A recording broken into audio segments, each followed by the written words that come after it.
요즘 부쩍 기운이 없으시거나 아침에 일어나면 괜히 어지럽고 머리가 띵하신 적 있으신가요? 그냥 나이 들어서 그런가 보다 하고 넘기셨을 수도 있어요. 그런데 이런 증상이 사실은 우리 몸이 보내는 아주 중요한 신호일 수 있습니다. 오늘 제가 소개해드릴 음식은요, 어릴 적 명절이면 어머니가 꼭 상에 올려주시던 그 추억의 반찬입니다. 껍데기를 까면서 손가락 끝이 빨갛게 물들던 기억 한 번쯤 있으시죠? 바로 꼬막입니다. 에이, 꼬막이요? 그거야 맞긴 하지만 특별할 게 뭐 있어요? 이렇게 생각하실 수도 있어요. 그런데 놀라운 사실 하나 알려드릴게요. 조선시대에 임금님 수라상에 오르는 8대 진미 중에서 으뜸으로 꼽힌 음식이 바로 이 꼬막이었습니다. 조선시대에 인문지리서인 동국여지승랑에도 전라도의 특산품으로 기록되어 있을 정도로 그 명성이 대단했어요. 임금님이 드시던 음식이라니 괜히 격이 다르게 느껴지죠? 그리고 더 놀라운 건요, 꼬막은 조개 중에서 유일하게 우리 피와 같은 헤모글로빈을 가지고 있는 조개라는 겁니다.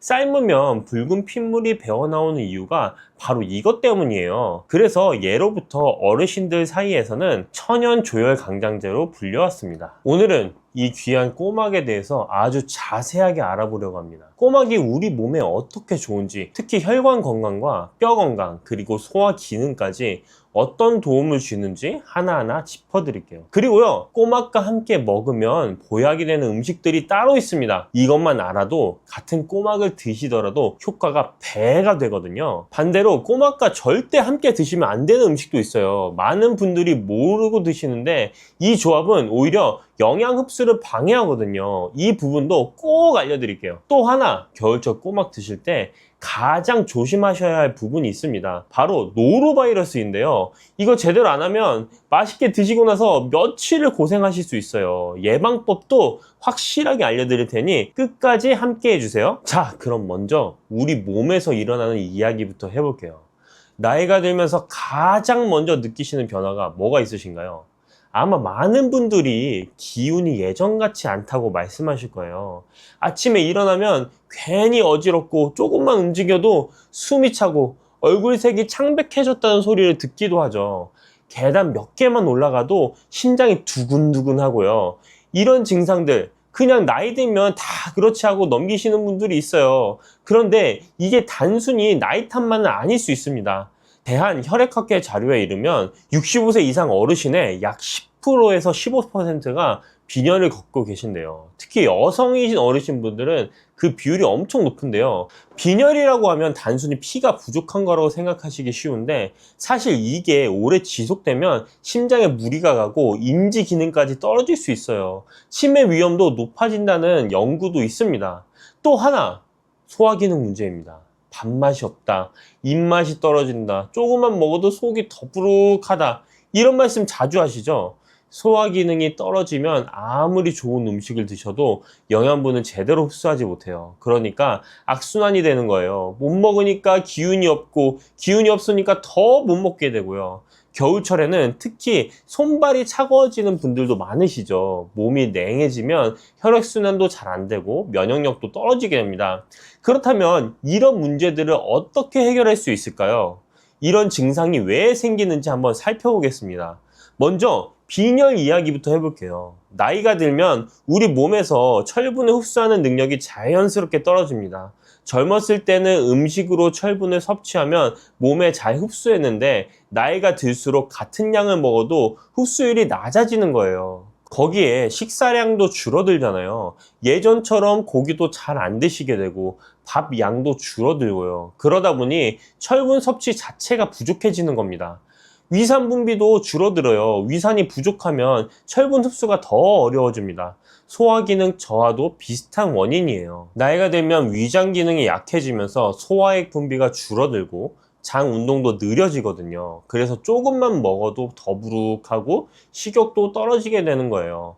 몸이 차가워지는 것도 혈액순환이 잘 안 되기 때문인데요. 심장에서 손끝, 발끝까지 피가 잘 돌아야 따뜻한데 혈관이 좁아지고 심장 기능이 약해지면서 말초까지 피가 잘 안 가는 거죠. 이럴 때 도움이 될 수 있는 게 바로 꼬막입니다. 자산 어보를 쓴 정약전 선생은 꼬막을 가리키며 살이 노랗고 맛이 달달하고 기록했어요. 이 단맛의 비밀은 글리코겐 성분인데요. 이게 바로 우리 몸에 에너지를 공급해주는 역할을 합니다. 그럼 이제 본격적으로 꼬막이 우리 몸에 어떻게 좋은지 하나씩 알아보도록 하겠습니다. 첫 번째, 빈혈 예방입니다. 아까 말씀드렸듯이 꼬막은 조개류 중에서 유일하게 헤모글로빈을 가지고 있어요. 삶으면 붉은 핏물이 나오는 이유가 바로 이것 때문입니다. 철분과 비타민 B군이 풍부해서요. 예로부터 어르신들 사이에서 천연 조혈 강장제로 불려왔어요. 철분제 드시기 부담스러우신 분들, 꼬막으로 자연스럽게 보충하실 수 있습니다. 두 번째는 소화기능 개선입니다. 한방에서 전해 내려오는 식료본초라는 책에 보면 꼬막에 대해서 이렇게 기록되어 있습니다. 오장을 잘 돌게 하고 위를 튼튼하게 하여 입맛을 돋운다 라고요. 식물 본초에서는 꼬막은 비위를 건강하게 해서 사람이 밥을 먹을 수 있게 만든다고 했습니다. 소화가 잘 되니까 환자분들 회복식으로도 좋고요. 평소 소화가 약해서 식욕이 없으신 어르신들께 특히 좋습니다. 세 번째, 몸을 따뜻하게 해줍니다. 보통 해산물 하면 성질이 차갑다고 알고 계시죠? 그래서 위장이 약하신 분들은 해산물을 피하라는 말씀도 많이 들어보셨을 거예요. 그런데 꼬막은 예외입니다. 식료본초에는 신복의 냉기와 허리와 등의 냉풍을 주로 치료한다라고 기록되어 있어요. 한의서에도 공통적으로 꼬막은 기운이 따뜻하고 속을 따뜻하게 하면서 위장의 기운을 보호한다라고 했습니다. 손발이 차고 몸이 냉하신 분들, 소화기가 약한 소음인 체질이신 분들에게 특히 맞는 음식이에요. 자, 네 번째, 심혈관 건강입니다. 꼬막에는 타우린이라는 성분이 풍부하게 들어있어요. 이 타우린은 아미노산의 일종인데요. 간 기능을 활성화시키고 피로를 해소해주고 뇌졸중이나 심혈관 질환 예방에 도움을 줍니다. 혈중 콜레스테롤 수치를 낮춰주고 담석을 녹이는 데도 효과가 있다고 해요. 또 베타인이라는 성분도 있는데 이건 심장 기능 향상에 도움을 줍니다. 다섯 번째, 뼈 건강입니다. 꼬막에는 칼슘과 인이 풍부하게 들어있어요. 골다공증 위험이 높은 어르신들께 아주 중요한 요소죠. 재밌는 민간요법 하나 알려드릴게요. 꼬막 껍질을 불에 달궈서 식초에 담가두면 천연 칼슘 식초가 만들어져요.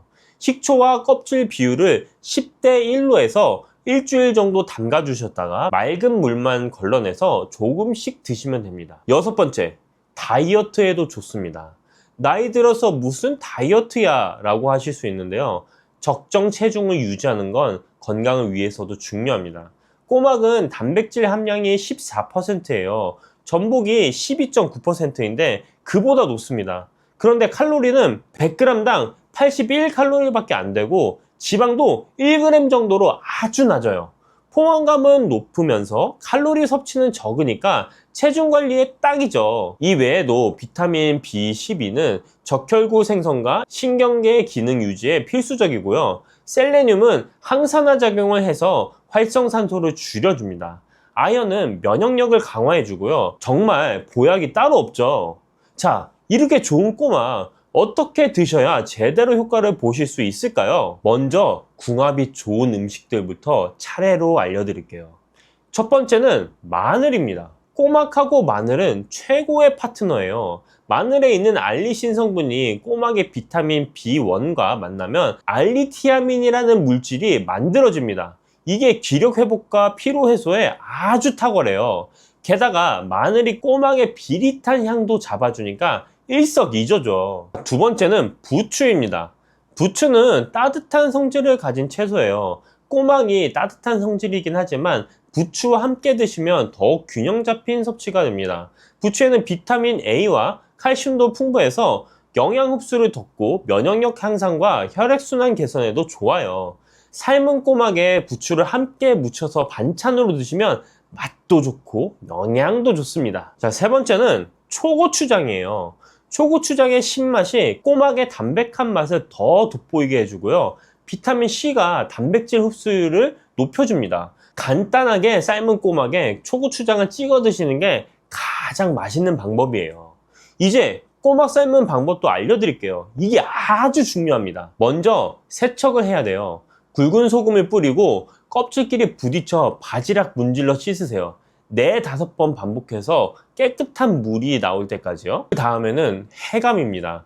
물 1리터당 소금 2큰술 비율로 바닷물 농도의 소금물을 만드세요. 여기에 스테인리스 숟가락을 함께 넣으시면 화학적용으로 해감 효과가 좋아져요. 검은 봉지로 빛을 차단하고 1~2시간 정도 해감하시면 됩니다. 삶는 게 가장 중요해요. 여기 핵심 비법이 있어요. 물을 넉넉히 넣고 팔팔 끓인 다음에 찬물 1컵을 부어서 온도를 낮추세요. 이게 핵심입니다. 그 상태에서 꼬막을 넣고 한 방향으로 저어주세요. 이렇게 하면 살이 한쪽에 붙어서 까기가 쉬워져요. 꼬막잎이 5에서 10% 정도 벌어지면 바로 불을 끄세요. 삶는 시간은 3분에서 4분이면 충분합니다. 절대 오래 삶으시면 안 돼요. 살이 질겨지고 영양분도 빠져나갑니다. 껍질 까실 때는요, 꼬막 뒷부분 궁둥이라고 하죠. 거기에 숟가락을 대고 지렛대 원리로 비틀면 쉽게 열립니다. 적정 섭취량은 한 번에 10개 정도가 좋고요. 일주일에 2~3번 드시면 적당합니다. 자, 이렇게 좋은 꼬막이지만 몇 가지 조심하셔야 할 부분이 있습니다. 먼저 함께 드시면 안 되는 음식부터 말씀드리겠습니다. 첫 번째, 우유나 치즈 같은 유제품입니다. 꼬막의 철분 흡수를 방해할 수 있어요. 꼬막 드시고 바로 우유 드시거나 치즈 드시면 꼬막의 철분 효과를 제대로 못 보시는 거예요. 꼬막 드시고 1~2시간 후에 유제품을 드시는 게 좋습니다. 두 번째는 삼겹살 같은 고지방 육류예요. 고지방 육류와 꼬막을 함께 드시면 소화에 부담이 됩니다. 단백질을 보충하고 싶으시면 닭가슴살이나 두부 같은 저지방 단백질과 함께 드세요. 자, 세 번째는 커피나 녹차, 홍차입니다.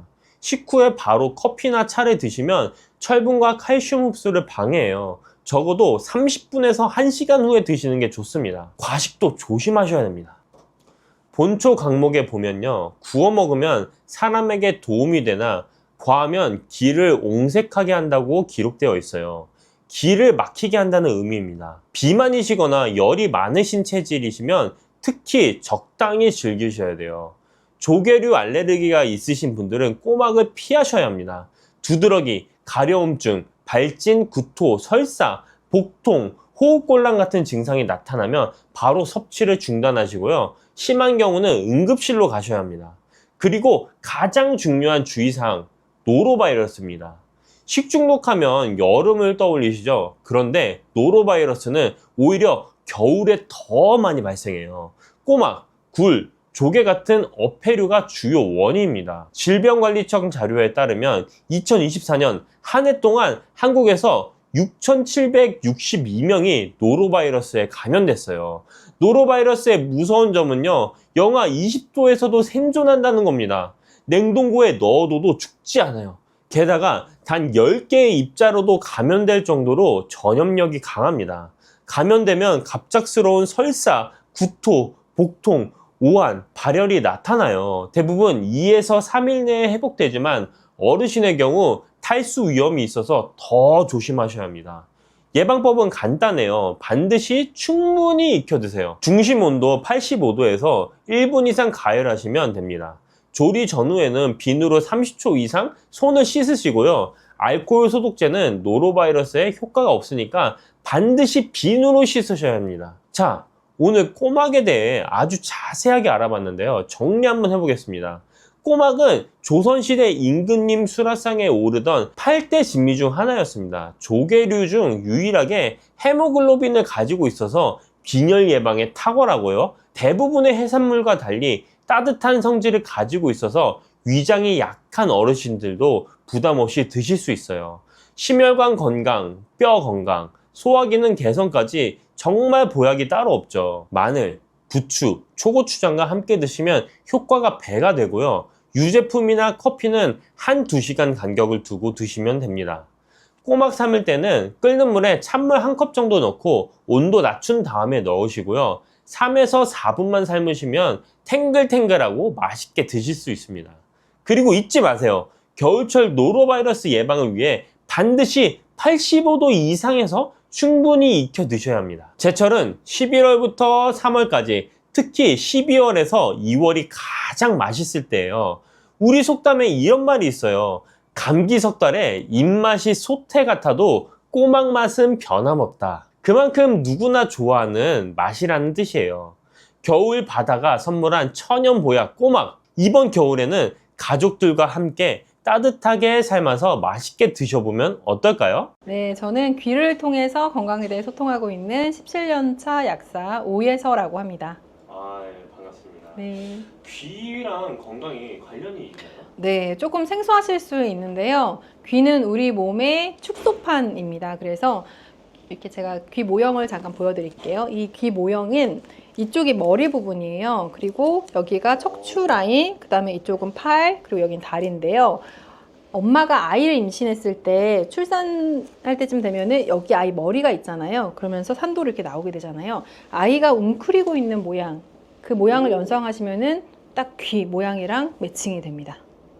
그래서 발생학적인 그런 이론들도 있지만 그런 것도 조금 어려우실 수 있으니까 그냥 간단하게 귀를 보시면서 머리, 척추 라인, 다리, 그다음에 팔 해서 여기는 이제 소화기가 있거든요. 그래서 이게 아이가 들어있는 그 모양이랑 똑같구나 이렇게 생각하시면 좋을 것 같아요. 그럼 이게 전신, 그러니까 모든 신경이 다 연결됐다고? 네, 우리 전신과 귀가 연결되어 있는 거고 귀에는 우리 몸에 있는 혈자리들이 다 존재를 해요. 거의 뭐 100개에서 200개 가까이 지금 혈자리를 활용을 하고 있습니다. 제가 요즘 냉방병 이런 게 좀 있어서 그런지 네. 사람들이 아침에 딱 일어났을 때 눈이 좀 침침한 경우가 많이 있거든요. 네, 이러실 때 눈이 침침하다는 분들이 많기도 하거든요. 그런데 눈이 침침할 때 눈만 보면 절대 안 돼요. 눈과 관련된 장부가 간이거든요. 그래서 간에 이상이 있지 않은지, 그러니까 스트레스가 많으면 또 피곤하면 간이 상하잖아요. 그래서 간이 피곤해서 나타나는 그 눈의 피로함이 아닌지 한번 체크해 보셔야 되고요. 그다음에 두 번째는 경추가 불편할 때, 경추. 목이 안 좋으면요, 여기 흐름이 안 좋아지면서 혈류가 잘 안 가면서 눈이 또 침침해지거든요. 그런 문제가 또 있을 수 있고요. 또 세 번째, 뇌신경. 뇌신경 중에서도 시신경과 관련된, 시각과 관련된 신경들이 4개나 있어요. 그래서 그 신경이 피로해지면서 눈에 이상이 온 것은 아닌지 이렇게 생각해 보실 수가 있습니다. 그래서 이것과 함께 눈과 관련된 자리들을 활용을 하면은 눈이 침침하거나 불편한 걸 개선하는 데 도움이 됩니다. 그러면은 한번 귀를 좀 보여주시면서 네. 어떤 곳을 좀 중점으로 봐야 될지 네. 한번 보여주시면 좋을 것 같아요. 네, 요 큰 귀로 제가 좀 설명을 드려 볼게요. 제가 첫 번째로 말씀드렸던 거는 우리가 피곤하거나 술을 많이 마신 날을 한번 떠올려 보세요. 회식을 한 다음 날 눈 침침한 경험 아마 다 있으실 텐데요. 간이 술을 해독하느라 피곤해져 있기 때문에 간과 연결된 그 눈이 피곤함을 느끼는 거거든요. 그럴 때는 귀에서 이 부분이 간에 해당되는 자리예요. 그래서 만지실 때는 이렇게 만지시면 되거든요. 이렇게. 그러니까 우리가 왜 귀찌라고 하나요? 이어링이라고 하나요? 요새 이렇게 젊은 분들 이렇게 많이 하고 계시더라고요. 그렇게 하는 그 자리가 간자리인데요. 그쪽을 지압을 해주시는 거 도움이 됩니다. 그리고 두 번째로는 제가 목을 말씀드렸잖아요. 경추가 굳어 있거나 아니면 경추 통증, 디스크 있는 분들이 눈까지 같이 피곤해지고 눈이 침침하고 막이 끼어 있는 느낌이 든다고 말씀을 하시는데요. 요 목자리, 경추 자리를 풀어주시면은 또 한 번 눈이 맑아지는 느낌이 들 수 있고요. 그 다음에 마지막으로 말씀드린 게 뇌신경 중에서 이제 시각과 관련된 신경, 그 자리는 이 턱관절이 요 자리인데요. 이 턱관절 주변부로 뇌신경 자리들이 많이 분포하고 있어요. 그래서 요 부분, 여기를 앞뒷면에 꼭꼭꼭꼭 지압을 해주시면 도움이 됩니다. 그럼 아까 방금 말씀해 주셨던 그 경추라든지 뇌신경, 뇌신경 그런 곳을 말씀하셨는데 그러면은 귀를 그렇게 지압해 주는 것과 실제로 내가 그 목 쪽을 주무르는 것도 같은 효과가 나올 수 있나요? 그렇죠. 그러니까 목을 직접 이렇게 주물러 주거나 마사지를 받으셔도 되는데 목을 주무르려면 더 많은 힘을 써야 되잖아요. 그런데 귀는 목자리를 가볍게만 눌러도 내가 힘을 많이 들이지 않아도 간편하게 지압을 할 수 있는 장점이 있고요. 또 손으로 계속 지압하기 좀 번거롭다, 좀 귀찮다 하시는 분들은 이제 귀 지압 패치가 또 있습니다. 이런 패치를 이용해서 이 목에 해당되는 자리에 이 시신경과 관련된 자리들, 그 다음에 간과 관련된 자리들에다가 시술을 해 놓으면요, 그냥 24시간 동안 지압하는 효과가 있습니다.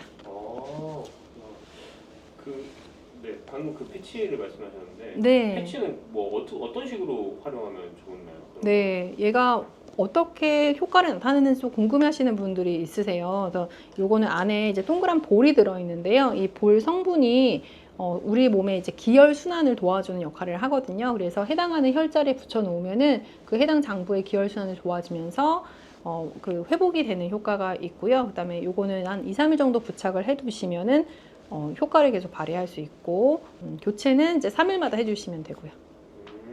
와, 그럼 이게 붙이기만 해도 그런 효과가 있다는 거예요? 네, 특히 경추 쪽은 효과를 많이 보시기도 하고요. 기본적으로 어떤 자리든 이어 테라피 하고 나시면은 눈이 너무 맑아졌어요 하시는 분들 진짜 많으세요. 아, 네. 제가 이 말 딱 듣고 나니까 나도 이거 귀를 좀 방금 말씀해 주셨던 건 네. 영상에 솔직히 다 담기진 않잖아요. 네. 귀 지도나 뭐 이런 클래스 같은 거 좀 받아보면 좀 좋을 것 같은데. 네, 맞아요. 뭐 방법이 좀 있을까요? 네, 아무래도 그냥 보시는 것보다는 직접 참여하시면 훨씬 그 습득되는 게 다르시거든요. 그래서 우선은 이제 간단하게 질문하시고 답변 받으시는 거는 아마 댓글에 그 링크를 남겨주실 텐데, 그 단톡방이 있거든요. 거기에 질문을 올려주시면 답변해드리는 그 단톡방이 있어요. 거기 들어오셔서 편하게 질문 올려주시면 되고요. 직접 오프라인에서 만나서 실제 시술 어떻게 하는지 배워보고 싶어요 하시는 분들은 또 그렇게 오프라인으로 진행되는 클래스도 그 방에서 안내를 해드리고 있거든요. 그래서 들어오셔가지고 클래스 문의 남겨주시면 또 답변 드리도록 하겠습니다. 아, 네.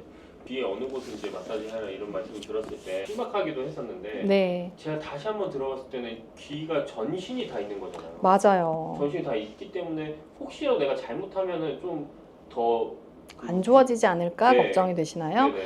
그런 질문도 제가 사실은 많이 받고 있어요. 제가 다빈도 질문을 뽑아놨을 정도로 많이 질문하시는 부분 중에 하나인데요. 혹시 제가 안 배우고 그냥 시술해서 실수를 잘못 붙이면 어떡해요? 이런 질문 하시는데, 이열 테라피의 가장 큰 장점이 부작용이 없다는 거예요. 네, 그래서 잘못 붙여서 조금 옆에 붙여도 괜찮습니다. 효과를 조금 덜 보는 거지, 부작용 때문에 뭐 어려움을 겪거나 그런 건 없으세요. 그래서 편하게 한번 시도를 해보시면 좋고요. 대신 이런 분들은 조금 주의를 하실 필요가 있어요. 제가 이 원리가 부착을 했을 때 기혈을 순환시키는 효과가 있어요 라고 말씀을 드렸잖아요. 그런데 애초에 내 몸에 기운도 약하고 혈액도 부족한 분들은 돌릴 게 없잖아요. 순환시킬 게 없는 거예요. 그런 분들은 부착을 하셨을 때 왜 이렇게 어지럽지 하는 느낌을 받으실 수가 있거든요.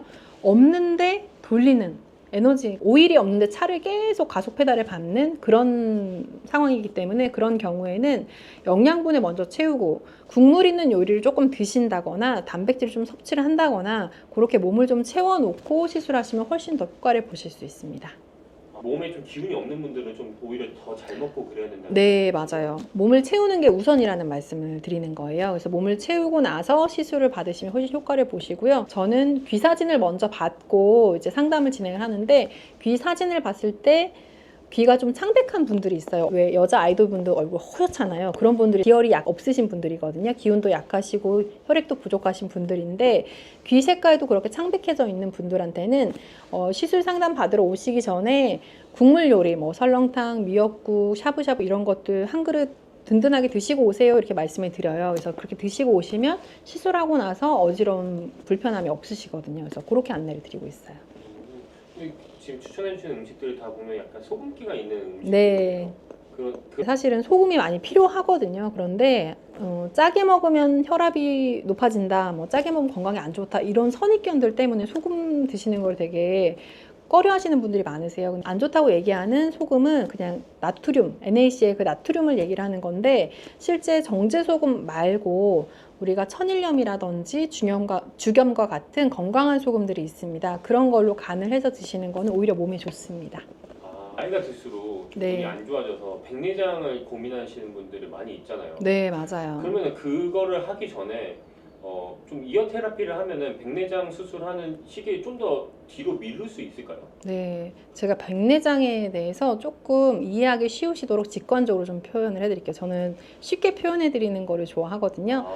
어떤 질환이라고 생각하시면 되냐면 여러분들 계란 후라이 해서 드셔본 적 있으시죠? 계란을 깨서 익히면은 흰자가 어떻게 되죠? 투명한 색에서 하얗게 변하죠. 그게 바로 백내장입니다. 계란 흰자가 익는 것처럼 눈이 익는 거거든요. 그게 백내장인데 그러면은 왜 익을까요? 계란 후라이가 왜 익었어요? 뜨거워. 그쵸? 열을 가해서 익은 거예요. 근데 제가 처음에 시작할 때 눈이 어떤 장기랑 관련이 있다고 했죠? 간이랑 관련이 있다고 했잖아요. 그러면 간에 열이 오르면 눈이 훈증되면서 백내장이 생길 수가 있다. 그러면 백내장의 원인이 뭘까요? 간? 그쵸. 스트레스를 너무 많이 받으시는 분들, 그리고 간을 상하게 하는 식생활 습관이 있으신 분들, 평소에 화를 많이 내시는 우리네 엄마들 백내장 진단 받기 쉬우십니다. 네, 약국에 오시는 분 중에서요, 백내장 수술했다고 이렇게 안대하고 오시는 분들이 있거든요. 그런 분들 평소에 약국 오실 때 보면 성질도 급하시고요, 화도 잘 내세요. 간이 상해 있는 분들의 특징이거든요. 근데 또 이런 특징을 어떤 분한테 보실 수 있냐면 술 좋아하시는 아빠들, 그쵸? 술 좋아하시는 남자분들이 욱하고요, 화 잘 내시고 그러거든요. 간이 상해 있기 때문에 그렇습니다. 그래서 여러분들이 눈에 관련된 질환을 눈만 보시면 절대 안 되세요. 관련된 장부들을 같이 봐야 해결을 할 수가 있고요. 그렇다면 백내장 있을 때 귀 혈자리 어떻게 시술하면 돼요 했을 때 눈만 한다고 될까요? 아니죠. 어디를 해야 돼요? 간도 해줘야 되는 거예요. 간도 해주고 열을 빼줄 수 있고 스트레스랑 분노 조절을 해줄 수 있는 자리들이 있다면 그 자리도 같이 시술했을 때 효과를 볼 수 있겠죠. 네, 그렇게 접근하시면 사실 여러 가지 진단명, 질환들이 있지만 해결할 수 있는 방법들은 오히려 심플하고 간단할 수가 있습니다. 그럼 실제로 이런 이어 테라피를 통해서 눈이 개선된 사례가 좀 있을까요? 개선이 됐던 사례 하나를 말씀을 드릴게요. 제가 눈에 관련돼 있는 것 중에 간과 관련돼 있다, 경추와 관련돼 있다, 그리고 뇌신경 중에 시각과 관련된 신경들과 관련이 있다 이렇게 말씀을 드렸는데 제가 아는 분 중에 뇌출혈로 인해서 시력에 저하가 오신 분이 있었어요. 그러니까 시력이 일부 구간만 보이는 거죠. 그래서 그분한테 시술을 해드린 적이 있었거든요. 그런데 그때 시술했던 부위들이 여기 이 귀 턱관절 주변부에 뇌신경 있는 자리들을 시술을 해줬어요. 그분이 시력을 잃게 된 거는 뇌출이 생기면서 시각과 관련된 신경, 그 후두골 쪽에 있거든요. 그쪽으로 터지면서 시력을 잃은 거예요. 그래서 그쪽에 이렇게 시술을 해줬더니 시각과 관련된 신경들이 하는 역할이 있는데 이렇게 동공을 축소하는 신경이 있고요. 그 다음에 눈을 이렇게 좌우로 움직이거나 하는 신경이 있고요. 그 다음에 이렇게 대각선 방향으로 움직이는 신경들이 있고 그렇거든요. 근데 그런 것들을 체크해 봤을 때 시술 전후에 개선되는 거를 볼 수가 있었어요. 이열 테라피만으로. 그때는 뭐 영양제를 먹거나 그런 게 아니고 전후로 체크해 봤을 때 개선되는 거를 바로 볼 수가 있었습니다. 그때도 간이랑 귀랑 전반적인 걸 다 테라피를 해주셨던 건가요? 네, 일단은 처음에는 이쪽 위주로 이제 뇌신경 위주로 했었고요. 추가적인 시술도 당연히 했죠. 왜냐면 술을 좋아하는 분이었거든요. 네. 이게 술이랑 눈이랑은 진짜 어쩔 수 없는. 네, 상황이네요. 특히나 이제 사실 술을 많이 드시게 되면은 간이 해독 작용을 잘 못하고 그러면 혈액 상태가 안 좋아지고 혈액이 끈적끈적해지거나 찌꺼기가 많이 생기게 되면 플라그가 생기면서 혈관에 막힌 게 터지면서 뇌출혈이 되는 거잖아요. 그렇기 때문에 다 연결이 되어 있다고 볼 수가 있습니다. 눈 건강의 그 국민분들 위해서 좀 추천하시는 뭐 영양제나 이런 것도 있으신가요?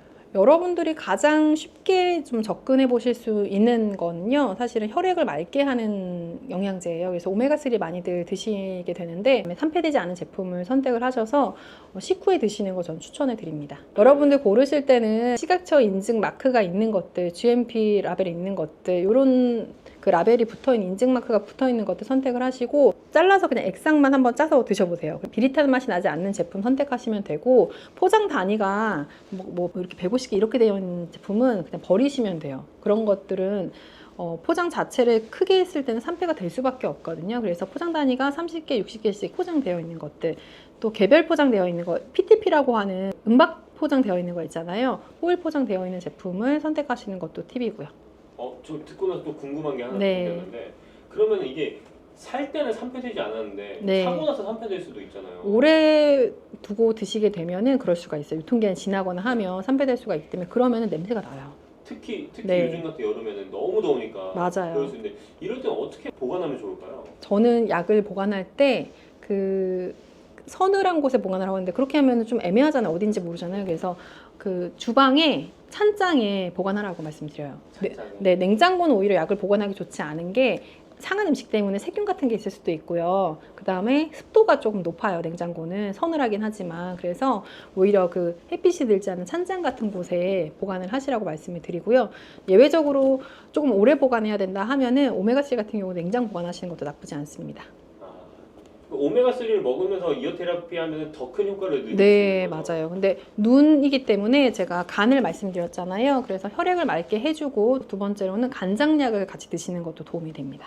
네. 아니면 비타민 B군 같은 것들이 간 대사를 도와주거든요. 그래서 그런 제품들을 드시게 되면 눈 건강을 지키는 데 도움이 되고요. 나이가 드시면 이제 눈 자체도 좀 노화가 되기 때문에 그럴 때는 눈 영양제를 드시는 것도 도움이 됩니다.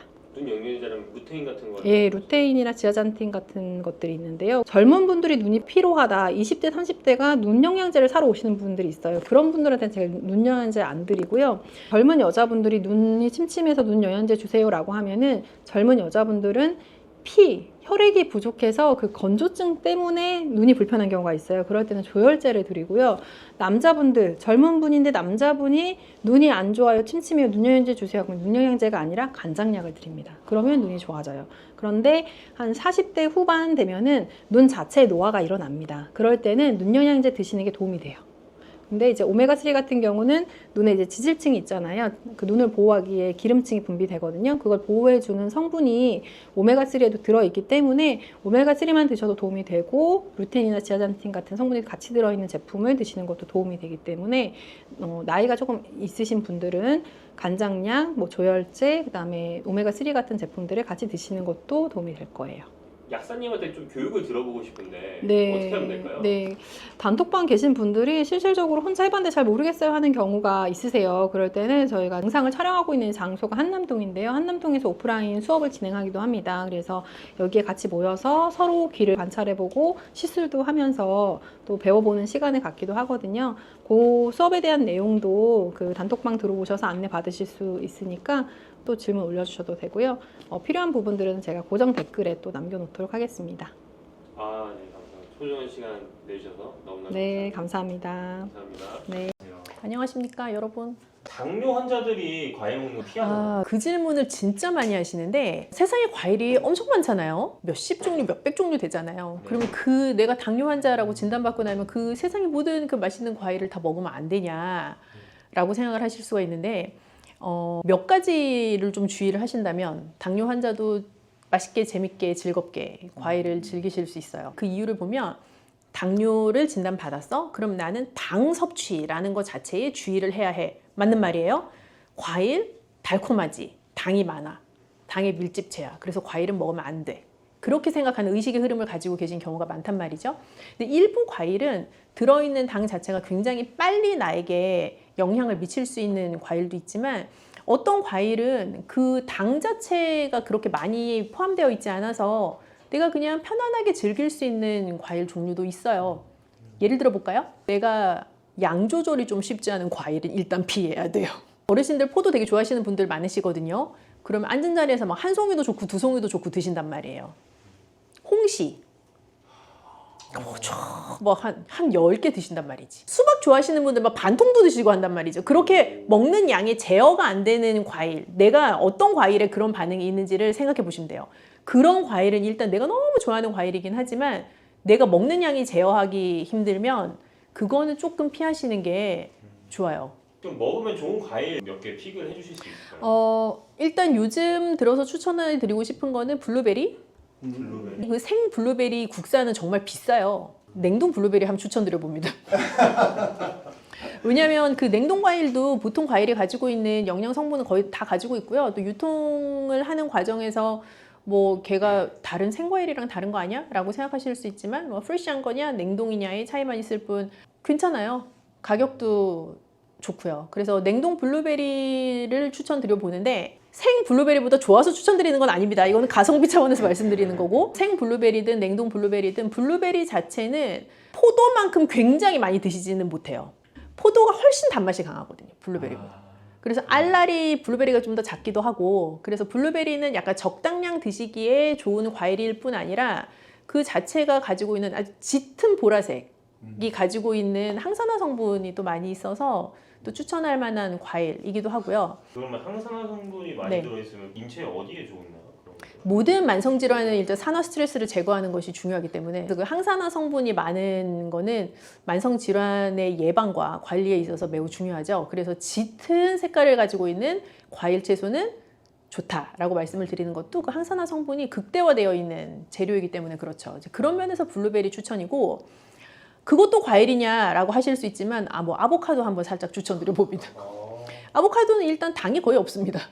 그래서 그 뭐 과일이다 아니다 뭐 이렇게 따진다기보다는 아보카도 무슨 맛으로 먹는가라는 의구심을 가지실 수 있는데, 맞아요. 잘 익은 아보카도는 그 고유의 아보카도가 가지고 있는 그 풍미가 사실 엄청나거든요. 그래서 잘 으깨서 스프레드처럼 쓰셔도 좋고, 뭐 마요네즈 대신 아보카도 스프레드를 쓰셔도 좋고요. 그래서 열량을 조금 덜 섭취하면서도 당도 섭취하지 않고 나에게 좋은 영양소는 섭취할 수 있는 그런 또 좋은 과일이기도 하죠. 아보카도는 불포화 지방산이 많아요. 네. 그래서 아보카도 자체가 어떤 분들은 약간 땅 위에서 나는 버터다 뭐 이런 말씀도 쓰시는데, 그거는 아보카도의 크리미한 질감 때문에 하시는 말씀이기도 하지만 뭐 지방산을 가지고 있는 과일이라는 점에서 또 그렇게 생각할 수도 있죠. 그럼 블루베리, 아보카도 이 두 가지, 나머지 한 가지는 또 뭐가 있을까요? 그리고 뭐 껍질째 먹을 수 있는 과일 사실 추천인데, 뭐 그렇게 생각하면 복숭아는 별로 추천드리고 싶지 않습니다. 복숭아를 사랑하시는 분들은 그 양 제어가 잘 되지 않는 대표적인 과일 중에 하나라고 저는 생각을 해요. 그럼 자두는 어떤가요? 자두요. 자두도 뭐 저도 한 20개씩 먹을 수 있기 때문에 별로 좋지 않습니다. 키위 추천드려 볼게요. 키위요? 네, 키위는 이렇게 말씀드리면 설득이 되실까? 그 우리가 고기를 엄청 연하게 할 때 보통 파인애플이나 키위를 이렇게 잘 강판에 갈아가지고 재워둔단 말이죠. 그 갈비할 때. 그지, 갈비할 때. 이제 그거를 우리가 고급 용어로 연육, 고기를 연하게 하는 효과를 이제 노리기 위해서 그런 과일을 쓰는 건데, 그러면 그 과일들은 왜 고기를 연하게 하는가? 그 고기를 연하게 하는 효소를 가지고 있기 때문인 거예요. 그래서 고깃집에 가서 이제 잘 식사하고 나면 뭐 약간 뭐 파인애플이 됐든 뭐 키위가 됐든 약간 새콤한 과일을 내주시는 경우가 있는데, 그건 내가 고기 먹은 게 잘 소화가 되라고. 키위 자체는 비타민C가 진짜 많기도 하고 섬유소도 많아요. 그래서 당뇨 환자도 좀 편하게 즐기실 수 있고요.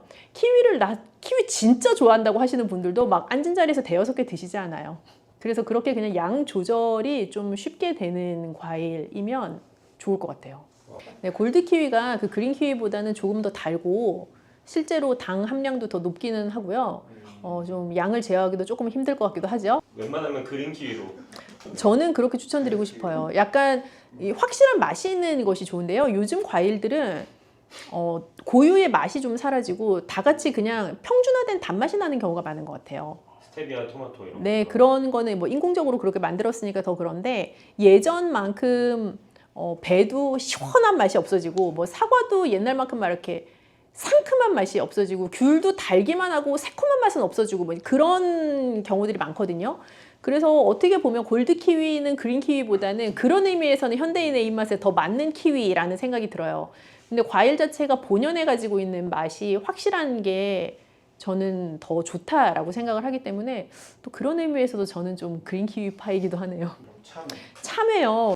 참외 씨를 같이 먹냐, 과육만 먹냐에 따라서 약간 차이가 있을 수가 있어요. 참외를 이제 정말 좋아하시는 분들은 참외 씨를 먹어야 진정한 참외 러버다라는 말씀을 하시는데, 그 이유는 실제로 참외 씨가 입안에서 걸리는 것 빼고는 단맛도 더 많이 나고 좀 즐겁단 말이죠, 그 재료 자체가. 근데 참외를 왜 먹냐라고 하시는 분들은 특히 그 씨는 왜 먹냐라고 말씀을 하신단 말이에요. 그래서 그 씨를 이렇게 다 발라내고 먹는데, 그러면 그게 무나 참외나 똑같다라고 주장하시는 분도 계시고, 맞아요. 다양한 의견을 이제 주시죠. 그래서 참외 자체는 뭐 혈당을 올리는 과일이다 아니다 이제 그런 거를 떠나서, 참외를 진짜 좋아하셔도 다시 말씀드리지만 한 번에 2개, 3개 드시진 않거든요.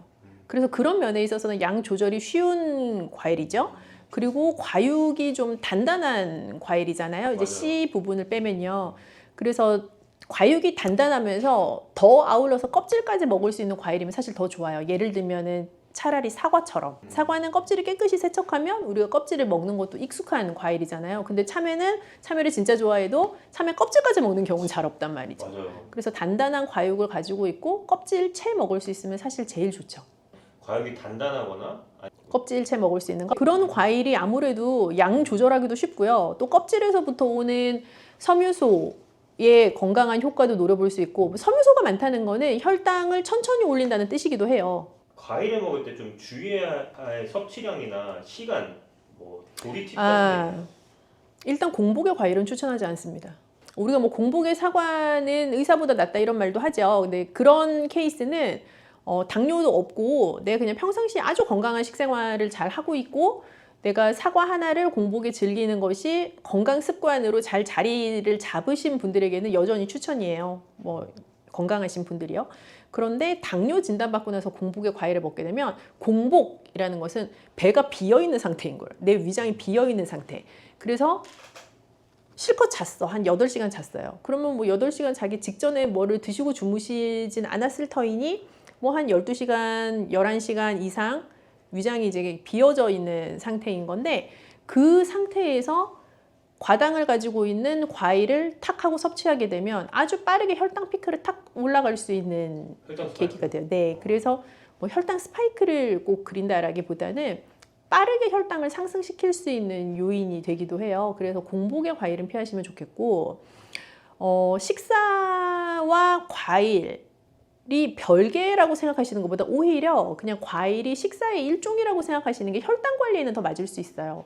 물론 뭐 과일을 간식으로 먹고 하면서 조금 약간 나른한 그런 시간대에 좀 프레시함도 스스로 주기도 하고 하는 그런 효과는 사실 노릴 수는 없지만 우리가 당뇨 관리 차원에서 본다면 과일을 별도의 시간에 떼어놓고 먹는 것보다 오히려 식사의 부분이라고 생각하시는 게 더 수월하게 혈당 관리할 수 있기도 해요. 참외 같은 거를 반찬으로 만들어서 먹기도 하잖아요. 유독 과일을 반찬화 시켜서 먹는 거는 이제 여름 과일에 많다고 생각이 돼요. 뭐 예를 들면은 참외를 그렇게 뭐 무쳐서 먹거나 혹은 참외 깍두기 같은 형태로 먹을 수도 있고요. 또 단단한 복숭아도 사실 복숭아 깍두기를 해서 먹으면 꽤 맛이 괜찮아요. 그리고 수박도 뭐 흰 부분을 가지고 또 무쳐서 먹기도 하고 등등 여름 과일을 반찬으로 활용하는 케이스들이 꽤 있는데 그런 것들을 보면 여름에 약간 입맛이 좀 떨어지고 좀 색다르게 즐기고 싶고 내 스스로 입맛을 돋구고 싶고 하는 욕구가 누구나 가지고 있는 또 욕구 중에 하나거든요. 그래서 과일의 맛들을 좀 이용해서 그렇게 다양한 방법으로 활용을 하시는 것 같아요. 그래서 그걸 뭐 식사의 일부로 과일을 편입시키세요. 그러니까 아 그래? 그럼 내가 과일도 반찬으로 만들어 먹어야지. 이런 개념이라기보다는 그냥 내가 자연스럽게 그냥 내 몸이 그런 새로운 방법들을 계속 탐색하고 모색해 나가는 거죠. 과일 여러 가지 좋아하긴 하지만 뷔페에 가면 항상 있는 그 과일 중에 잘라놓은 황토가 있잖아요. 그 황도에 얽혀 있는 재미있는 얘기가 저의 그 상담 고객들에게도 굉장히 많은데 누구나 피해갈 수 없는 즐거움을 주는 게 황도 통조림이란 말이죠. 그렇죠. 이 황도 통조림은요 당뇨이신 분들한테는 죄송하지만 평생에 다시 드시면 안 돼요. 제가 수박과 홍시 다음으로 조심해야 되는 유일한 수박과 홍시보다 더 조심해야 된다고 강조하는 유일한 것이 황도 통조림입니다. 그러면은 백도는 괜찮냐라고 물어보시지만 다 똑같습니다. 그것은 복숭아이기 때문에 그런 게 아니라 통조림이기 때문에 그래요. 우리가 통조림, 병조림, 뭐 잼 이런 거 할 때 공통적으로 당이 엄청 들어가거든요. 그 반짝반짝 하잖아요, 이거. 블링블링하죠. 그래서 그렇게 통조림 되어 있는 혹은 잼으로 만들어진 그런 과일은 당뇨 환자분들한테는 사실 이런 표현 제가 잘 안 쓰지만 정말 쥐약입니다. 과일도 하루에 먹으면 좋을 적정량이라는 게 있을까요?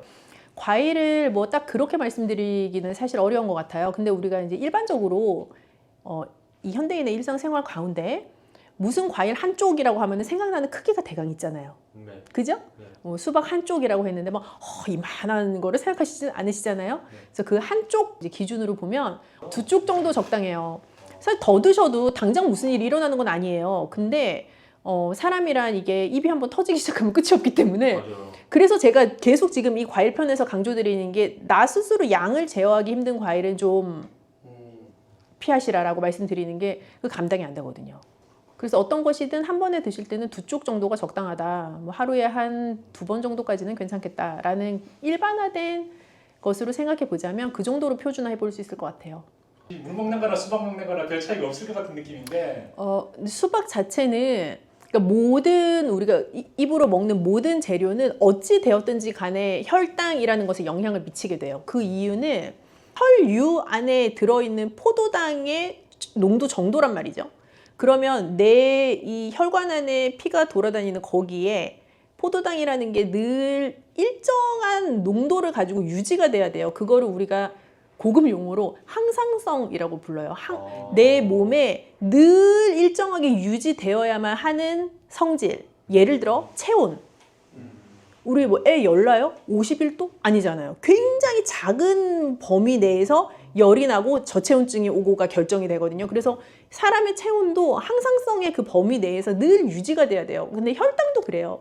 혈당도 항상성의 어떤 기준에서 유지가 돼야 되는데 내가 몇 날 며칠을 굶어도 내 몸은 최대한 노력을 해요. 내 혈당의 그 특정한 기준선을 유지할 수 있게 노력을 한단 말이죠. 그래서 내가 자다 깨서 먹지 않아도 내가 아침에 일어나면 저혈당으로 기절하지 않고 건강하게 일어날 수 있는 이유는 밤에 무얼 먹지 않아도 계속 그 혈당의 항상성을 유지하려고 노력하기 때문인 건데 그걸 조금 비틀어서 생각을 해보면 어떤 것을 먹으면 그 항상성의 위배가 될 수 있는 즉 일반적인 혈당의 그 수치를 피크로 올라가게 벗어나게 만들 수 있는 영향이라는 거를 끼칠 수 있단 말이죠. 그럼 어떤 재료는 그걸 아주 급격하게 높게 영향을 미치는 재료가 있고 어떤 재료는 그걸 완만하고 별로 높지 않은 피크를 유도하는 재료가 있을 뿐인 거예요. 그리고 뭐 최근에 연구에 따르면 어떤 똑같은 재료여도 각 개인에 따라서 그 혈당에 영향을 미치는 정도나 범위가 다를 수가 있어요. 그러면 이제 그런 차원의 생각을 해보면 모든 재료에 우리가 특정한 수치를 붙일 수가 있는데 그게 요즘 다이어트 할 때 유행하는 그 GI 지수라는 거예요. 각 재료가 혈당에 어떤 정도의 영향을 미치는가를 이제 수치화해 놓은 것인데 수박은 과일 중에서도 GI 지수가 좀 높은 편에 해당을 해요. 그래서 뭐 그게 수분이 많은데 왜 혈당을 올리냐, 물 마시는 거랑 같지 않냐. 그냥 개념적으로는 그렇게 생각하실 수 있는데 실제로는 혈당을 많이 높일 수 있는 재료에 해당하는 거죠.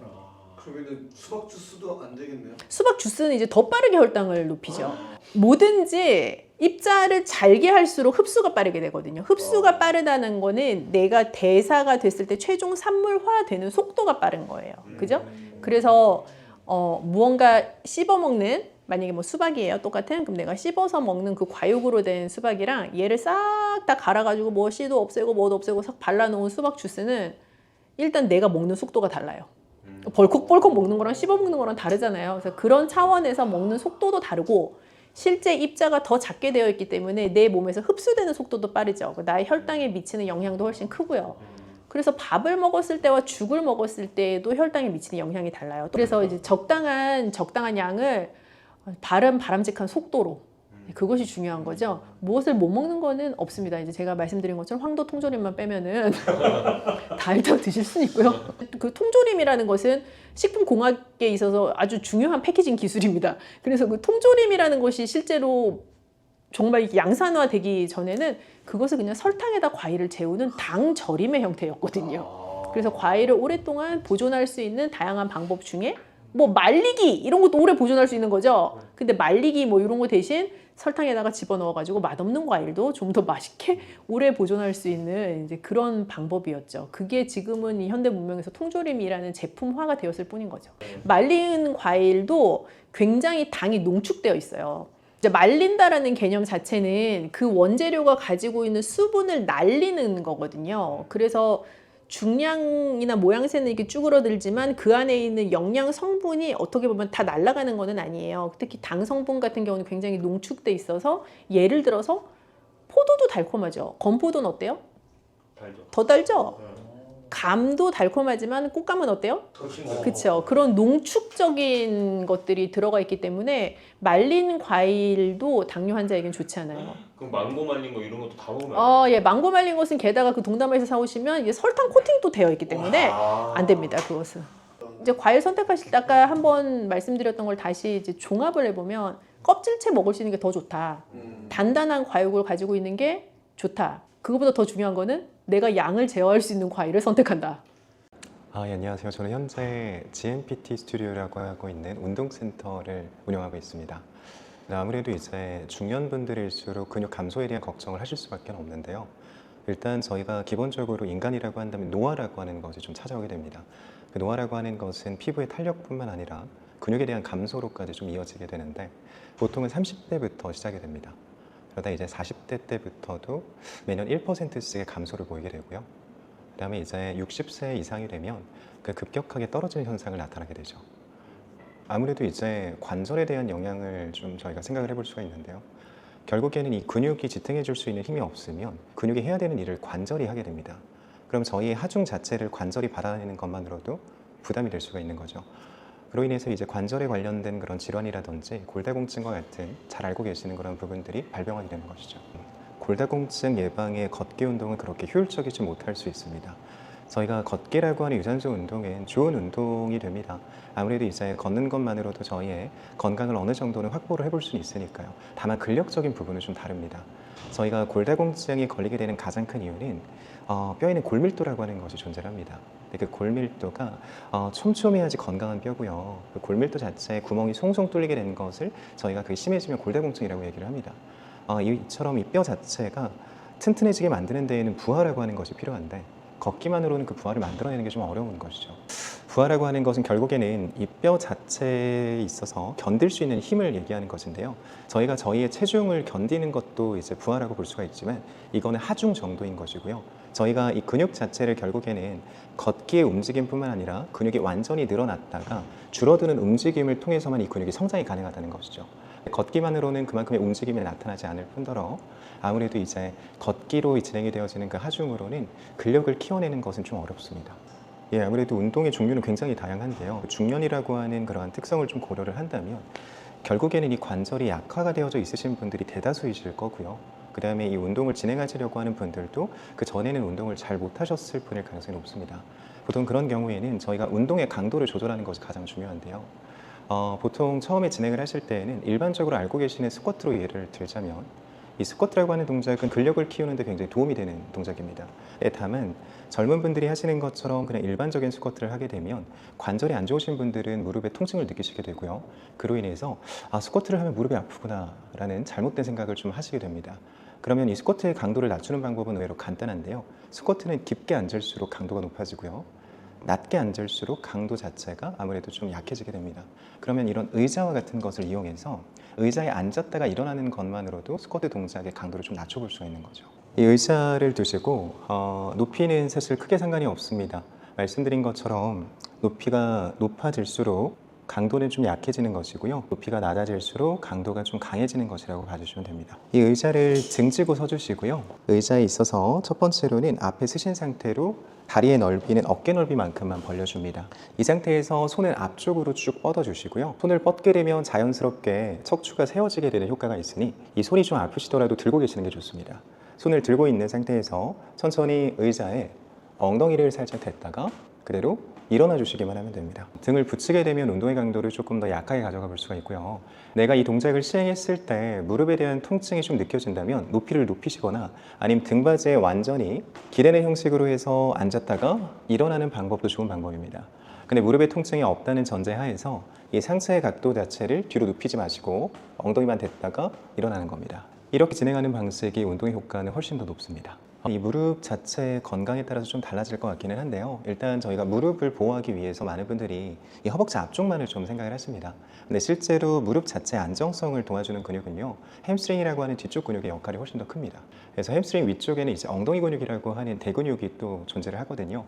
저희가 엉덩이 근육과 햄스트링을 동시에 발달시킬 수 있는 동작 또한 도움이 많이 되죠. 그 중에서는 이제 ong덩이를 들어 올리는 동작인 힙 브릿지라고 하는 동작이 있습니다. 매트나 바닥에서 좀 진행을 해보시면 되고요.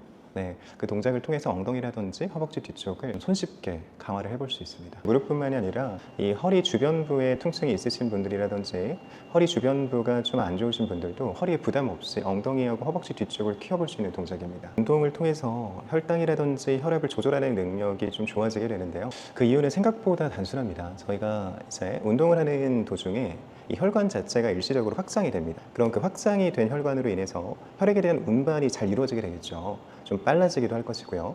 그럼 이는 곧 이제 혈액순환이 잘 된다라고 표현을 할 수가 있습니다. 그러면 이 혈관 자체가 확장이 되어진 상태에서 혈액이 잘 운반이 되어지니 혈액순환이 잘 되게 됨으로써 이제 혈압에 대한 조절 능력이 좋아지게 되는 것이고요. 그 다음에 혈당 같은 경우에도 저희가 근력 운동을 진행을 하게 되면 자연스럽게 포도당이라고 하는 부분을 에너지원으로 사용하게 됩니다. 그걸 에너지원으로 사용하는 과정에서 혈당에 대한 조절 능력이 좋아지게 되는 것이죠. 많은 분들께서 이 운동을 한다라고 한다면 뭔가 특정한 공간, 그 다음에 내가 이 시간 자체를 충분히 할애해야 된다고 많이들 생각하시는데요. 사실 저희가 건강을 위한 근력은요, 생각보다 그렇게 많은 시간이 필요하지 않습니다. 그리고 공간에 대한 제약도 필요하지 않고요. 저희가 한 번에 많이 하는 것보다는 조금씩 자주 하시는 것이 좋은데요. 보통 10분 정도만 투자하시면 됩니다. 예, 맞습니다. 네. 그러면 그 5분에 대한 설정을 어떻게 하냐? 단순한데요. 저희가 이 의자를 대고 스쿼트를 진행을 할 때에는 한 번 하실 때마다 15회 정도로 이제 구성을 하셔서 그거를 이제 3번 정도만 반복을 해주시면 되고요. 네, 그 3번을 반복하시는 동안 5분 정도면 끝나실 겁니다. 물론 쉬는 시간을 조금 짧게 가져가 주시는 게 좋겠죠. 30초에서 1분 정도로만 쉬는 시간을 설정하셔서 3번의 반복을 해주시면 되고요. 힙 브리지도 마찬가지로 한 번 하실 때 15회 정도로 설정하셔서 3번만 반복해 주시면 됩니다. 네, 그럼 일단 스쿼트 동작부터 먼저 한번 보여드릴 텐데요. 자, 말씀드린 것처럼 다리는 어깨 넓이로 벌려주시고 손을 반드시 앞쪽으로 쭉 뻗어주세요. 손을 그대로 유지하신 채로 천천히 엉덩이를 의자에 댔다가 그대로 일어나 주시기만 하면 됩니다. 하나, 다시 엉덩이를 댔다가 그대로 일어나 주시면 됩니다. 둘, 셋, 넷. 근력 운동을 진행할 때 이 속도에 대한 부분은 목적에 따라 좀 다를 수가 있는데요. 예를 들어서 저희가 몸을 쓰는 스포츠 업종을 가지신 분들이라면, 예를 들어서 축구나 럭비와 같은 가격한 운동을 하고 계시는 분들이라면 이 순간적인 순발력을 위해서 속도를 빨리 하는 경우가 있습니다. 근데 저희가 그러한 특수한 상황이 아니라고 한다면 이 근육 자체를 사용하는 데 있어서 익숙하지 않으신 분들은 속도가 빨라지게 되면 빨라지게 될수록 근육이 아닌 관절을 사용하게 될 확률이 높아집니다. 즉 근육이 늘어날 수 있는 시간을 줘야 하고요. 수축할 수 있는 시간을 줘야 합니다.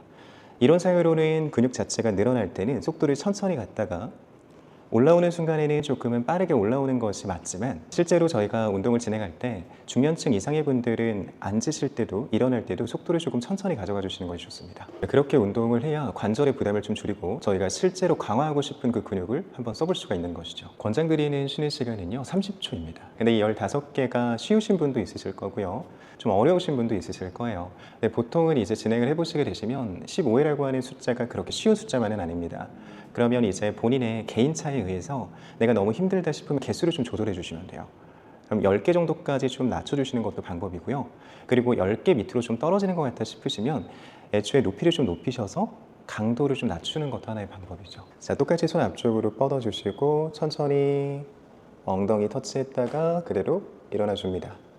다시 천천히 엉덩이를 터치해 주시고요. 그대로 일어나 주시기만 하면 됩니다. 매트나 바닥에 누우신 상태에서 등을 대고 누우시고요. 이 상태에서 저희가 이 다리의 위치가 중요합니다.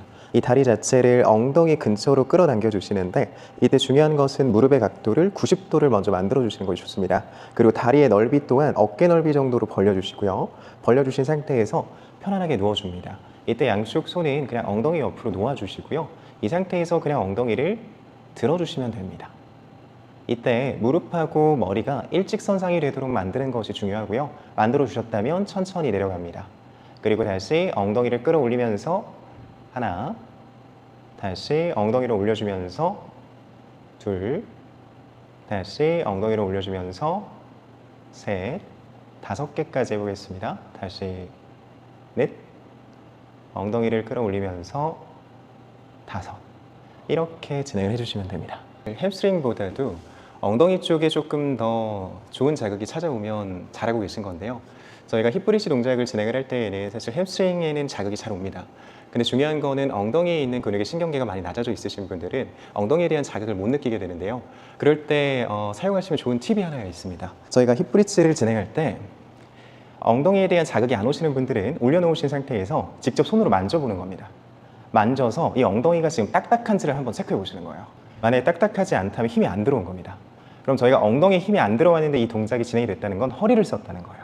그래서 내가 손으로 이 엉덩이를 만져보면서 엉덩이에 힘이 들어왔구나 하면 잘하고 계신 겁니다. 그래서 저희가 자극까지 느끼면 좋겠으나 실제로 신경계가 많이 낮아져 있으신 분들은 자극이 잘 안 느껴집니다. 그래서 손으로 딱딱한지 만져주시고 딱딱하다면 그대로 내려오셨다가 다시 올라가서 딱딱한지 체크하고 다시 내리시면 됩니다. 이렇게 진행하시면 저희가 허리를 좀 보호하면서 엉덩이하고 햄스트링을 좀 손쉽게 키워낼 수가 있는 거죠. 네, 마찬가지로 15회가 어려우신 분들은 개수를 좀 낮춰주시는 것이 좋은데요. 10개만 하셔도 괜찮습니다.